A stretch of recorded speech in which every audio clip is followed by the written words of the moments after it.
Grabe nga mga kaganapan ngayon sa Magandang Buhay dahil itong si Alexa at ang dalawa pang aktres sa Pira-Pirasong Paraiso ay nakasama nga nito sa guesting sa MV. Yan na nga ang bagong post ni Darla Soler kung saan nagtitrending na nga at pinag-uusapan.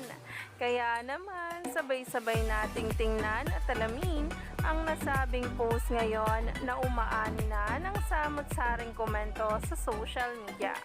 Narito nga ang nasabing post ni Darla Soler at pagtitrending ni Alexa Ilacad.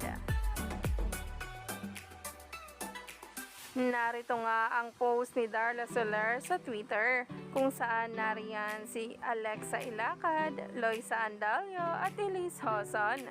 Talagang nakipagkulitan pa sa backstage bago magsimula ang kanilang guesting sa Magandang Buhay.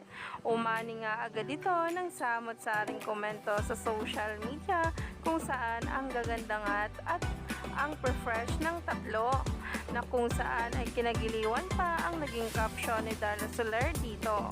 Narito ang kanyang post.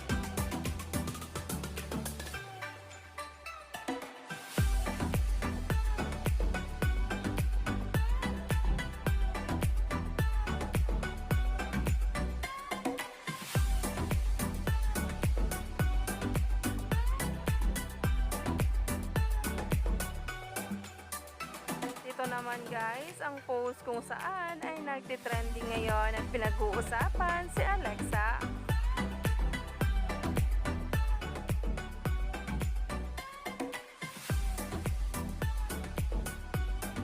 Umani pa nga agad ito ng samot-saring komento sa social media at ngayon ay nagtitrending na.